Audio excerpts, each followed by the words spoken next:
vous bénisse et nous sommes encore très heureux de vous retrouver. J'espère que vous aussi. Nous sommes là dans le cadre d'école de famille, encore une fois de plus, que Dieu vous bénisse. Nous abordons un thème très important aujourd'hui, la nécessité de bâtir une famille. Vous savez, Dieu a voulu le développement de l'homme dans un cadre familial. C'est d'ailleurs cette idée qui est le poids que nous ressentons sur le cœur pour pouvoir mettre en place cette école de famille. C'est dans un cadre familial que Dieu a voulu que l'enfant et même les parents développent les qualités et les valeurs les plus importantes. Si vous n'avez pas ce cadre, il est clair que vous ne pouvez pas recevoir ou construire en vous les qualités qui sont les qualités d'ailleurs de Dieu, les qualités divines, mais les meilleures qualités de l'existence dans la vie. La destruction de la morale de nos sociétés en général aujourd'hui, peut-être au niveau de l'Afrique, il y a encore un peu de réticence, mais de l'autre côté, en Occident et autres, on voit beaucoup de laisser aller. On travaille même aujourd'hui à ce que les piliers de la famille soient brisés. Vous voyez que cette destruction de la moralité au niveau de nos sociétés sont dues au fait qu'il y a une banalisation de la notion de famille, de la valeur de la famille.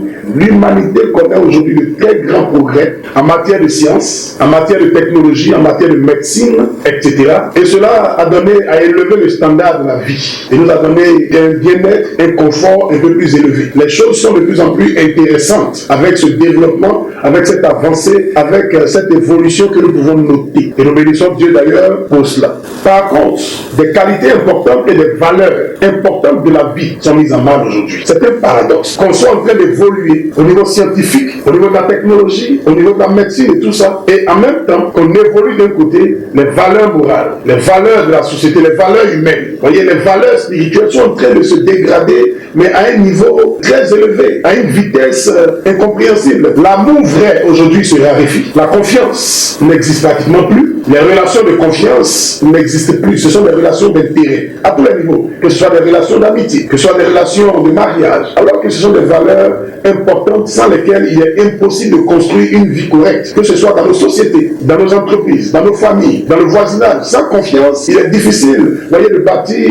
la société. Donc, vous voyez que ce sont des valeurs qui sont en train de disparaître. Le respect, par exemple, n'existe pratiquement plus. Le respect des aînés, le respect des choses, le respect des valeurs, même le respect du sacré, le respect de la vie. Voilà pourquoi de plus en plus, nous avons plus de problèmes aujourd'hui. Nous avons plus de délinquance aujourd'hui. Nous avons plus de meurtres aujourd'hui. Nous avons plus de difficultés aujourd'hui. Bien que les choses soient en train d'avancer, il y a plus de difficultés qu'on a. On a plus de guerre aujourd'hui parce que les gens ne se pardonnent pas. On a plus de meurtres aujourd'hui. On a plus de choses immorales aujourd'hui. On a plus de choses difficiles à accepter, difficiles à admettre au niveau de la morale de l'homme. Pourquoi ces choses? Mais justement, la cause profonde, c'est la banalisation profonde de la notion de famille que Dieu a établie. C'est justement la banalisation de la famille. Quand on désacralise la famille, les conséquences en la matière sont nombreuses. On ne peut pas toutes les citer, mais par exemple, la plupart des personnes émotionnellement déséquilibrées l'ont été par défaut ou absence de famille. La plupart des échecs scolaires, des échecs face même à la vie, des échecs en relation que nous pouvons constater, qui se multiplient à longueur de journée partout dans nos sociétés, ces échecs-là proviennent du défaut de famille ou de l'absence de famille. C'est des individus qui n'ont pas eu de famille ou qui n'ont pas grandi dans une famille, qui n'en ont pas eu, ou alors la famille a existé de manière déséquilibrée, donc a produit des gens qui n'étaient pas totalement équilibrés eux-mêmes.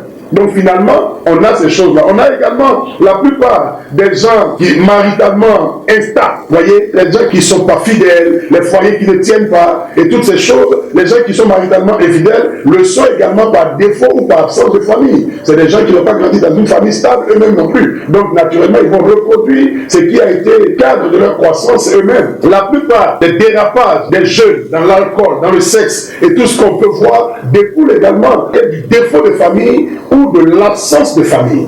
Et enfin, pour ne citer que ça, la plupart des délinquants ou des ratés de la société sont dus au fait du défaut de famille. Voici quelques éléments que je peux citer comme conséquences, mais qui dégradent sérieusement la société aujourd'hui. Quand on n'a pas une bonne famille, quand on n'a pas une famille équilibrée, quand on n'a pas une famille correcte, et qu'on n'a pas grandi dans une famille qui rassemble tous les éléments, avec tous les piliers qu'il faut, naturellement, on grandit en étant une personne déséquilibrée, avec une personnalité déséquilibrée, et une personne qui est déséquilibrée naturellement va produire aussi des choses qui ne sont pas très équilibrées, qui ne sont pas acceptables, qui sont répréhensibles au niveau de la société naturellement. Sachez-le, la plus belle chose qu'un homme puisse avoir en grandissant, c'est d'avoir ses deux parents ensemble et avec lui. C'est quelque chose qui peut-être aujourd'hui, comme je le dis, on a tellement banalisé la famille qu'on a l'impression que ça représente rien, mais c'est comme ça que Dieu a établi le départ d'une vie, le départ à la base de la vie. Donc la meilleure chose qu'un homme puisse avoir, c'est d'avoir son père et sa mère ensemble pendant que lui grandissait et avec lui jusqu'à ce qu'il soit mature pour que lui aussi il aille bâtir une famille. Mais lorsque la chose n'existe pas de cette manière, naturellement le monsieur, l'enfant qui grandit, grandira de manière déséquilibrée et ira aussi pour déséquilibrer la société. Lorsque vous avez une famille correcte, une famille stable, une famille bien, qui produit des enfants, on aura naturellement l'équilibre de la personnalité de ces enfants qui vont grandir, et même quelquefois aussi sur les parents. Les valeurs humaines et morales découlent de là, de la bonne famille, de la famille équilibrée. L'épanouissement émotionnel et toutes ces choses découlent de là. Vous ne citez que ces trois éléments. Donc vous voyez combien de fois il est important de donner une bonne santé émotionnelle, une bonne santé en termes de formation du caractère, une bonne santé en termes de personnalité, en termes d'éducation à nos enfants pour que demain ils soient des personnalités nobles. Mais au lieu de ça, c'est le contraire qu'on constate parce que nous avons trop de gens sortis de familles déséquilibrées, sortis de familles qui n'ont pas été des familles correctes, avec toutes les bases et les piliers nécessaires pour bâtir un homme équilibré. Quand vous n'avez pas été équilibré, on ne peut pas inventer. Ce que vous n'avez pas en vous, il est impossible de reproduire la chose. La famille est donc sacrée. Il ne faut pas la désacraliser. La société d'aujourd'hui banalise la notion de famille. Et c'est comme si on était à la limite un peu naïf que de bâtir une famille, d'établir les piliers de la famille, de craindre de faire le mal, d'être fidèle à sa femme ou d'être fidèle à son homme, de vivre en se battant pour sa famille. Aujourd'hui, c'est perçu comme quelque chose de vil, de banal, alors que c'est le sacré. C'est ainsi que la vie a commencé. C'est dans ce cadre-là que Dieu a voulu que l'homme évolue. Et quand lui-même Dieu vient vers l'humanité, c'est dans ce cadre que, voyez, la relation avec l'humanité. La preuve, il vient, il envoie son fils. Pourquoi un fils? Mais pour établir justement ce cadre familial, afin qu'il y ait ce lien affectif au niveau familial entre nous et Dieu. La Bible dit, pour ceux qui lisent les Écritures, à tous ceux qui ont reçu ce que Dieu a envoyé, à tous ceux qui croient en son nom, ça donne le pouvoir de devenir, non pas un serviteur, non pas un ange, non pas un envoyé, mais un enfant de Dieu. Donc en vérité, Dieu a voulu construire, a voulu une relation de père et enfant, ou alors de famille avec l'humanité. Pourquoi? Parce que la famille est sacrée. C'est ça la raison de l'école de famille que vous voyez chaque jour. Parce que pour nous, nous voyons, selon ce que Dieu nous a mis à cœur, que si les hommes reviennent aux valeurs de la famille et qu'ils se mettent dans le sacré de la famille, en respectant les piliers de la famille, les bases de la famille, les notions de famille, les principes de famille que Dieu a établis, la société s'en trouvera bien. La société sera correcte. La société va se corriger. Parce qu'un être humain, qu'on le veuille ou non, découle d'abord d'une famille. Qu'est-ce qu'il a mangé? Qu'est-ce qu'on lui a transféré? Qu'est-ce qu'on lui a communiqué? En termes d'état, en termes de sentiments, en termes de vie, en termes de nourriture, en termes de parole. Tous ces éléments-là, dans la famille, va déterminer le personnage qui sera produit et qui sera offert à la société. Donc aujourd'hui, en désacralisant la famille, nous avons plusieurs familles déséquilibrées. Le modèle parfait de famille n'existe pratiquement pas. Il est difficile de croiser, de rencontrer, de voir une famille parfaite. La famille parfaite, c'est quelle famille? C'est cette famille où papa et maman sont mariés. Tous les enfants sont les enfants de papa et maman. Ils ont grandi ensemble et le papa et maman ont vieilli pratiquement. Les enfants ont grandi là, sont allés se marier. Pensez-vous aujourd'hui trouver cette famille facilement? C'est difficile. Pourquoi? Parce que tout doucement, on a banalisé la famille. On a banalisé, désacralisé la famille. Et nous avons produit plusieurs familles déséquilibrées qui, à leur tour, produisent des individus déséquilibrés. Quelles sont ces familles déséquilibrées que je peux me permettre de citer un peu rapidement, afin que, vous voyez, on puisse essayer de rattraper des choses que peut-être on a ratées, ou alors qu'on puisse prier. Nous avons des familles polygames. Les familles polygames, aujourd'hui, l'équilibre familial, selon Dieu, est dans la monogamie. Ça ne se trouve pas dans la polygamie. Sinon, Dieu, en faisant une femme à Adam, aurait pu faire 2, 3, 4 femmes.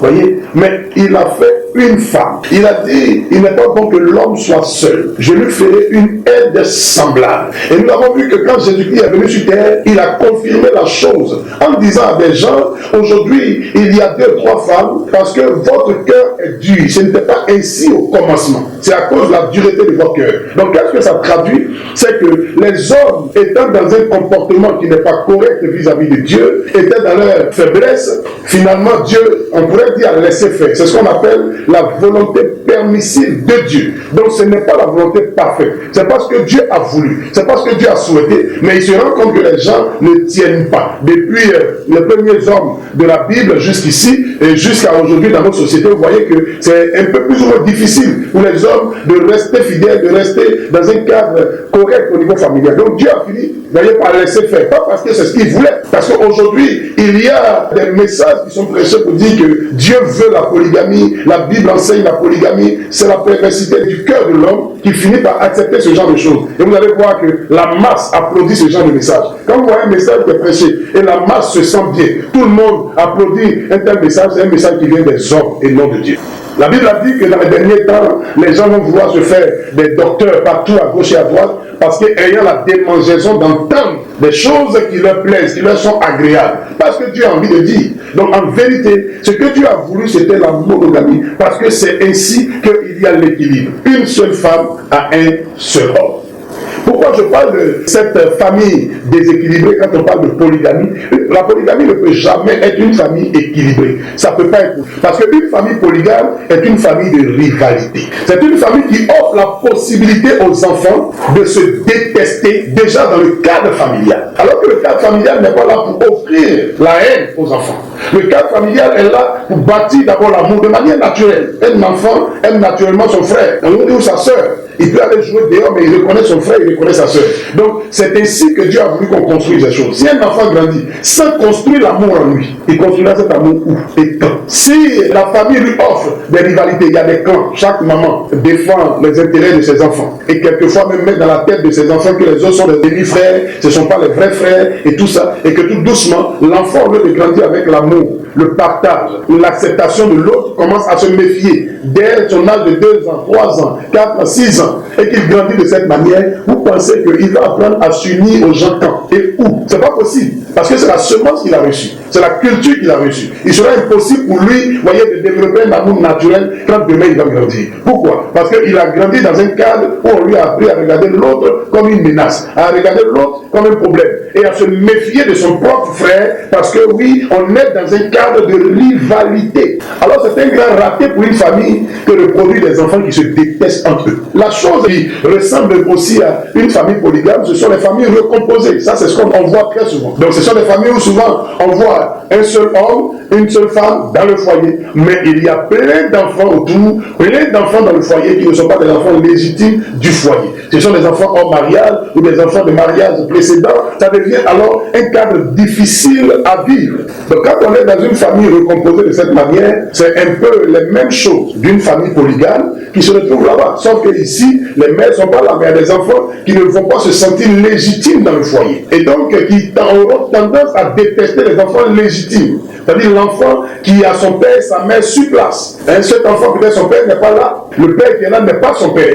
Il va se sentir un peu mis à l'écart par rapport à l'enfant qui a son père et sa mère dans le foyer. Ou alors sa mère n'est pas là. Donc ça se provoque tout de suite aussi, voyez, un sentiment de réserve, un sentiment souvent de haine. Parce que les gens sont dans la même maison, des enfants de la même maison, mais il se trouve qu'ils n'ont pas les mêmes droits. Ils sentent ça souvent, qu'ils n'ont pas les mêmes droits. Donc naturellement, ils vont commencer à détester, voyez, l'autre. C'est la même chose des enfants dans une cour qui se détestent au lieu de s'aimer, c'est un raté.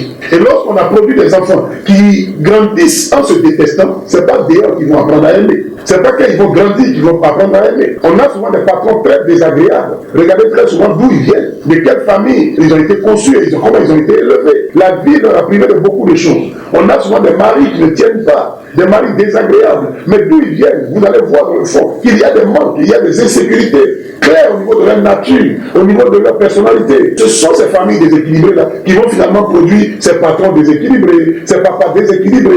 Donc vous voyez qu'une famille recomposée n'est pas une famille solide, n'est pas une famille. Ça peut sembler bien, les gens sont là, tout le monde rit et autres. mais quels sont les états des cœurs. Pour offrir un cœur qui soit un cœur qui se construit de manière solide, un cœur qui se bâtit de façon confortable et qui va être un cœur de quelqu'un de bien demain, il faut lui offrir un cadre familial correct. C'est quelque chose que Dieu a souhaité, c'est quelque chose que Dieu a voulu pour l'humanité. Il y a une autre famille, vous voyez, qui n'est pas une bonne famille, qui n'est pas une famille équilibrée, qui sont les familles des parents séparés ou divorcés. Les enfants naissent, on voit les parents qui se sont aimés au départ, ont grandi au milieu d'eux, et puis bon, un matin, on ne sait pas ce qui s'est passé, les deux commencent à se détester, à aller à la justice, à se séparer. Ce sont des marques à vie pour les enfants, ça les traumatise, ça les déséquilibre, de voir que nos parents se sont aimés hier, et aujourd'hui se détestent de cette façon, jusqu'à se séparer sans même penser à nous. Voici des enfants qui vont voir que le mariage n'est rien de sacré. Le mariage peut se banaliser, on peut le briser quand on veut, on peut le détruire quand on veut, et c'est la même chose qu'ils vont aller reproduire parce que c'est la culture que leurs parents leur ont donnée. Voyez pourquoi? Parce que bon, on regarde nos intérêts, on regarde notre bien-être simplement quand on se sent plus bien, ou alors on ne se sent plus bien avec la personne. Voyez, pour des raisons assez souvent banales, on peut se décider de briser le mariage. Pourquoi Dieu dit que personne ne brise ce que Dieu a uni? Mais justement parce que les raisons pour briser vont exister, les volontés de briser vont exister. S'il y a des raisons de briser, ça veut dire qu'il y a des choses qui ne sont pas forcément plaisantes dans le mariage, dans le couple. Mais il faut rentrer dans un esprit de construction, aider ce qui ne va pas à aller mieux pour qu'on se sente bien. Donc voilà pourquoi il faut avoir cet esprit du mariage, de la construction, afin de bâtir une famille solide. Mais dès l'instant où le premier problème arrive et qu'on doit se quitter, vous voyez que ça devient traumatisant pour les enfants qui vont grandir avec et qui vont aller reproduire ça sur la société. Et l'avant-dernière famille déséquilibrée, qui sont les familles monoparentales. Des familles où les enfants grandissent sans jamais voir, connaître ou sentir la chaleur de l'un de leurs parents. Ils sont nés, ils n'ont jamais vu une mère, ils n'ont jamais senti une mère, ou alors ils n'ont jamais vu un père, ils n'ont jamais senti une mère. Comme je le dis, il y a des raisons qui ne dépendent pas de nous, qui sont des raisons, voyez, naturelles de mort. Ça peut arriver. Mais, quelquefois, très souvent, oui, c'est dû à nos négligences, à notre comportement un peu difficile et bizarre, qui font que les enfants grandissent de cette manière. Mais un enfant qui grandit ainsi, qui n'a jamais connu la chaleur de l'un de ses parents, vous savez, c'est que la mère donne n'est pas ce que le père donne. La chaleur d'une mère est différente de la chaleur d'un père. Un enfant qui grandit sans la chaleur de l'un de ses parents, il va grandir avec un manque. Il sera quelqu'un d'incomplet. Voici des personnes qui vont grandir, qui vont se retrouver comme en crise. Leur personnalité sera une personnalité de crise. Et quelquefois, eux-mêmes ne comprendront pas ce qu'ils ont. Leur femme ne va pas les comprendre parce que c'est des gens qui veulent une chose le contraire à la fois. On ne sait pas où le mettre, on ne sait pas quoi faire, parce que c'est des gens qui ont manqué de quelque chose. Et donc leur nature sera en train de réclamer l'affection, la chaleur qui a été l'objet de ce manque, sans que souvent eux-mêmes ne se rendent compte. Et vous allez voir par exemple ce monsieur qui n'a pas eu de père va réclamer l'amour d'un père dans les gestes et dans les actions de sa femme. Mais une femme ne peut pas vous donner l'amour de votre père, c'est pas le père. Donc naturellement ça va créer des problèmes. Ou alors s'il n'a pas eu de mère, il s'est senti frustré à chaque fois en voyant des mamans. Quand lui va se marier, en vérité, ce n'est pas une femme qui cherche à marier, ce sera une maman qui sera en train de rechercher. Et donc la femme ne peut pas produire les choses de maman, ça devient difficile dans le foyer. Pourquoi il a cette personnalité déséquilibrée? Mais parce qu'il y a eu un manque. Et même si Dieu lui fait grâce, il travaille dans une société et qu'il le poste d'une responsabilité, ça va être difficile, ça va être quelqu'un de difficile à gérer parce qu'il est incomplet. Quand une chose est incomplète, il est clair que la gestion est difficile. Lui-même, il aborde la vie de manière difficile parce qu'il n'a pas tous les éléments, il n'a pas toutes les bases, il n'a pas tous les piliers pour être équilibré lui-même. Et finalement, il ne se rend même pas compte souvent même de ce qui lui manque, de ce qu'il lui faut. Et il peut accuser la vie, accuser les autres, accuser ceux qui sont autour de lui, rejeter tous ceux parce que la vie l'a fait grandir en le frustrant. Des manques aujourd'hui qui s'expriment, mais lui-même souvent il ne se rend même pas compte. Voyez combien de fois cela pose des problèmes. Et naturellement, quand on a produit des gens comme ça, on s'en va tout doucement vers des catastrophes et des choses graves. Vous imaginez celui qui n'a jamais vu de père et de mère. Ces enfants qui grandissent souvent dans les orphelinats. Ces enfants qui grandissent avec seulement leur grand-mère. Ou alors avec un oncle, ou avec un tuteur, avec quelqu'un. Ils n'ont jamais eu de parents réellement comme ça. Ils n'ont jamais vécu cela. C'est des gens qui n'ont pas la semence de parents en eux. Si c'est un homme, il n'a pas la semence de papa en lui. Si c'est une femme, elle n'aura pas la semence d'une mère en elle. Donc demain ne sera pas reproduit. Donc si elle n'est pas une mère, l'enfant qu'elle va enfanter aussi, elle ne sera pas lui communiquer, vous voyez, cette sémence de mère. Donc tout de suite, ce sera ainsi de suite, on va produire des gens qui n'ont plus ces semences-là. Vous voyez qu'aujourd'hui, des gens sont en train d'établir, comme je le disais tout à l'heure, on brise les bases de l'équilibre familial, du cadre familial. Pourquoi? Parce qu'il y a des gens qui défendent cela. Donc, parce qu'il y a des gens qui se battent pour que des lois ici soient établies. Mais pourquoi ça peut être possible? Mais justement parce que des gens sont nés, souvent n'ont pas eu de parents, ou alors on ne leur a pas communiqué le sentiment des parents, la semence des parents. Donc demain, ils n'ont pas envie d'être des parents, ça ne leur dit rien. Et la question de famille ne leur dit rien. Parce qu'eux-mêmes, ils ont grandi de manière déséquilibrée. Naturellement, on va avoir des gens déséquilibrés du plus haut du niveau de la société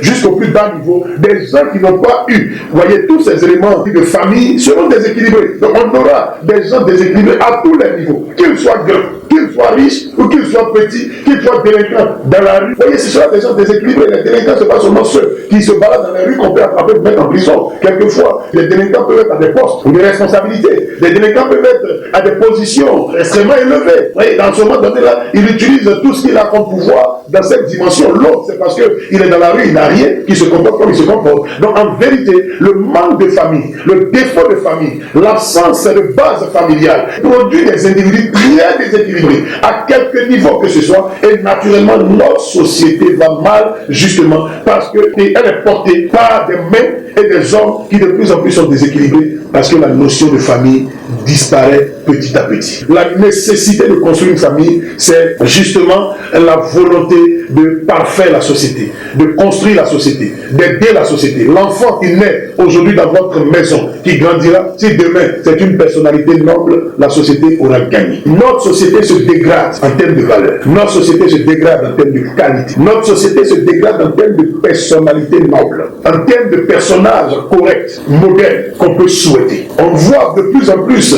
des gens ratés, des gens difficiles à fréquenter, des gens non peu recommandables que des gens nobles. C'est vrai, il y en a des gens nobles, des personnalités correctes, mais on voit de plus en plus des gens difficiles. Ce qui veut dire qu'il y a un besoin. Et tout ça, selon la parole de Dieu, découle des valeurs familiales. Il faut retourner à la question de la famille qui devient cruciale. Ça devient une urgence pour nos sociétés. Alors si tu reçois cette parole, je veux que tu te ranges un peu, monsieur. Je veux que tu rentres en toi et que tu te dises qu'en définitive, tout ce qu'on est en train de faire là, ça passe. Les jeux, le show et tous ces mouvements. Mais tout ce qui reste, tout ce que tu donneras à la société demain quand tu ne seras plus là, ce sera tes enfants. Tout ce que tu vas laisser derrière toi, ce sera ton héritage. Ceux que tu laisses à la société. Tu laisseras des gens qui vont porter un bon nom de ta personne ou alors qui seront le mépris de ton nom. Alors la question de famille devient une urgence. Retournons à la notion de famille. Prenons des résolutions. N'attendons pas que l'amour nous soit donné sur un plateau. Construisons l'amour. Et celui qui construit l'amour sera en train de construire une famille. Et celui qui construit une famille sera en train de construire des personnalités. Celui qui construit la personnalité sera en train de faire du bien à la société. Que la grâce et la faveur du Seigneur soient sur vos vies. J'ai parlé de beaucoup de familles ici. Peut-être que les gens se sont vus victimes déjà d'une famille déséquilibrée. Peut-être que les gens ont produit des familles déséquilibrées. Que Dieu vous aide. Ayez la volonté déjà de rattraper ce qui est raté. Et Dieu vous aidera. Et si vous n'êtes pas encore dedans, soyez dans l'élan de mettre quelque chose de correct et de noble en place. Mesdames, vous aussi, voyez à qui on peut faire des petites propositions, à gauche et à droite, et accepter ses intérêts. Voyez le sens de la famille. Je crois que si les valeurs de famille reviennent, la société se trouvera bien et que les choses seront aussi de plus en plus correctes. Que Dieu bénisse vos familles, que tous les ratés qu'il y a soient corrigés et rattrapés par la main du Seigneur. Que la puissance de Dieu fasse en sorte que vos familles deviennent des familles bénies. Et dans ce temps que nous sommes en train de vivre des stress de maison, des stress de famille, que Dieu vous fortifie, que Dieu soit avec vous. Si on doit vivre des stress dehors, et que le fait qu'on doit rentrer tôt aussi, on ne s'entend pas à l'intérieur de la famille, vous imaginez ce que ça représente. Si on ne s'aime pas à l'intérieur de la maison, vous imaginez ce que ça représente. Que Dieu donne l'harmonie familiale. L'harmonie familiale au couple, l'harmonie familiale aux enfants, et que l'entente soit dans vos maisons, et que la sécurité de Dieu soit sur vos vies. Toi qui me reçois, je prie que Dieu veille sur ta vie. La main du Seigneur repose sur toi. Aucun malheur n'entrera dans ta maison. Aucun fléau ne touchera ta maison. Aucun problème ne touchera ta vie. Ta vie sera sécurisée par Dieu et tes enfants également seront sécurisés par Dieu. Ta maison restera intacte. Que Dieu soit avec vous. Que la faveur du Seigneur repose sur vos vies, sur vos maisons, au nom de Jésus-Christ de Nazareth. Que Dieu vous bénisse. N'oubliez pas, partagez cette vidéo aider des personnes petit à petit à prendre conscience. Si tu l'as écouté, que peut-être tu sens que c'est trop lourd ou c'est trop grand pour toi, mais au moins partage. Et prie le Seigneur, Dieu te donnera ces qualités-là. Allons aux valeurs familiales. Et Dieu nous bénira.